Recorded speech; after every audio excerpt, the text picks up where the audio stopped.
Shalom, kami kelompok 4 akan mempresentasikan dan membahas tentang karya-karya Roh Kudus. Latar belakang. Siapa Roh Kudus? Roh Kudus adalah pribadi ketiga dalam Tritunggal Allah, Allah Bapa, Allah Anak, Allah Roh Kudus.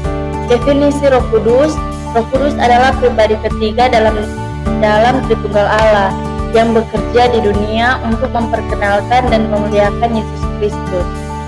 Roh Kudus berperan sangat penting dalam kehidupan orang percaya, baik sebagai pembimbing, penghibur maupun pemberi kuasa dan kehidupan baru. Setiap karya Roh Kudus bertujuan untuk membawa orang percaya semakin dekat dengan Tuhan dan memampukan mereka untuk hidup dalam kebenaran dan pelayanan. Kita masuk dalam pembahasan.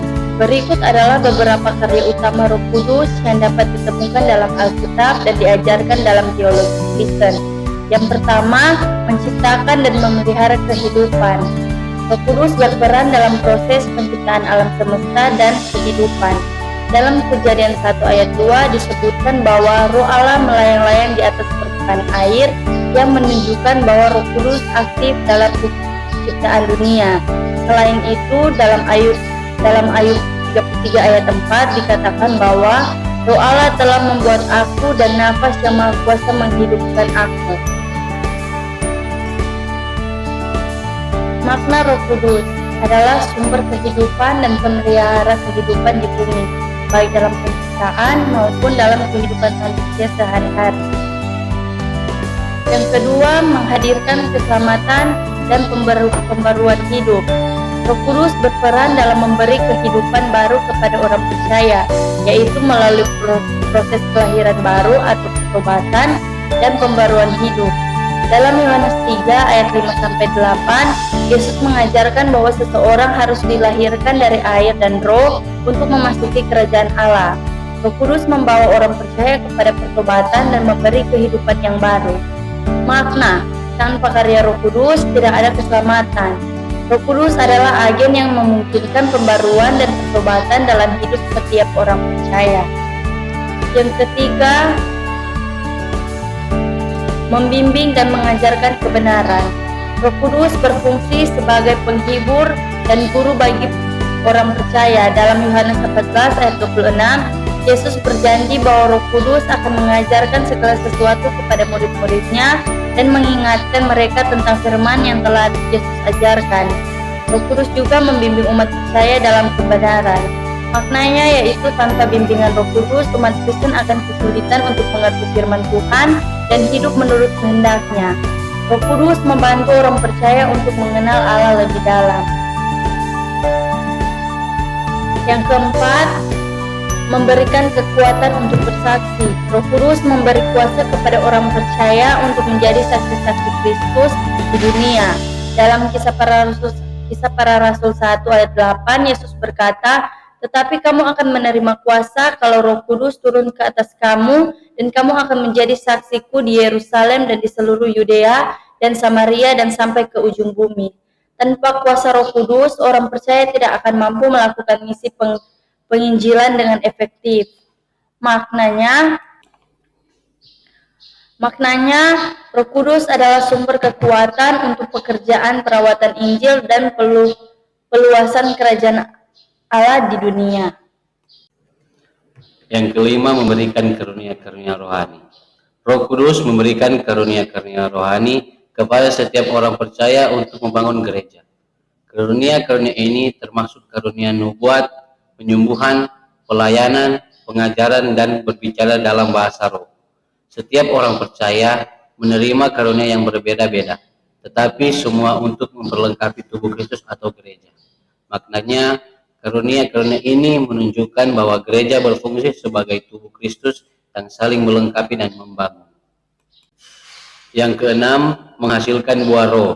Ketika orang percaya hidup dipimpin oleh Roh Kudus, dia akan menghasilkan buah roh dalam hidupnya.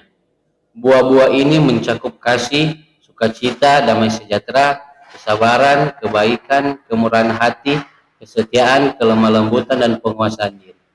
Ini menunjukkan bahwa hidup yang dipimpin oleh Roh Kudus akan memanifestasikan karakter Kristus.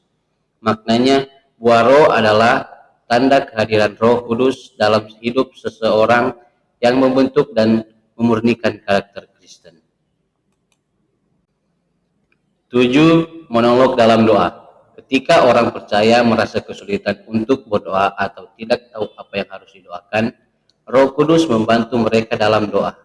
Dalam Roma 8 ayat 26-27 dikatakan bahwa Roh Kudus membantu kita dalam kelemahan kita karena kita tidak tahu bagaimana seharusnya kita berdoa, tetapi Roh Kudus sendiri berdoa untuk kita dengan keluhan yang tidak terucapkan. Maknanya, Roh Kudus menyertai kita dalam kehidupan doa dan berfungsi sebagai penghubung antara kita dan Allah, memperkenalkan kehendak Allah kepada kita. Yang kedelapan, penyucian dan pengudusan. Roh Kudus bekerja dalam proses pengudusan, yaitu penyucian dan pemisahan orang percaya untuk hidup dalam kekudusan. Dalam Roma 8 ayat 13, disebutkan bahwa orang percaya dapat mengalahkan dosa dengan kekuatan Roh Kudus. Roh Kudus mengubah hidup orang percaya untuk menjadi lebih serupa dengan Kristus. Maknanya, pengudusan adalah proses seumur hidup dan Roh Kudus memampukan orang percaya untuk hidup dalam kekudusan. Dan kesembilan, sebagai jaminan keselamatan. Penjelasannya, Roh Kudus adalah jaminan bahwa orang percaya benar-benar milik Allah dan bahwa keselamatan mereka pasti akan digenapi. Dalam Efesus 1 ayat 13-14 dikatakan bahwa Roh Kudus diberikan kepada orang percaya sebagai jaminan warisan kekal. Maknanya, kehadiran Roh Kudus dalam hidup orang percaya adalah tanda bahwa mereka telah diselamatkan dan akan menerima hidup kekal.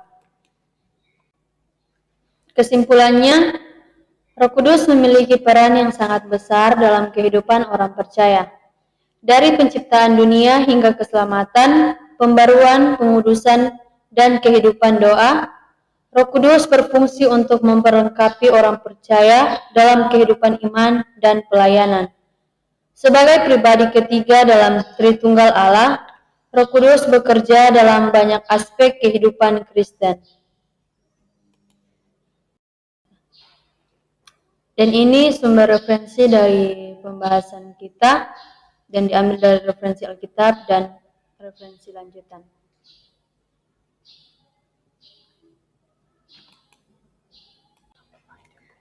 Sekian dari presentasi. Terima kasih. Shalom. Shalom.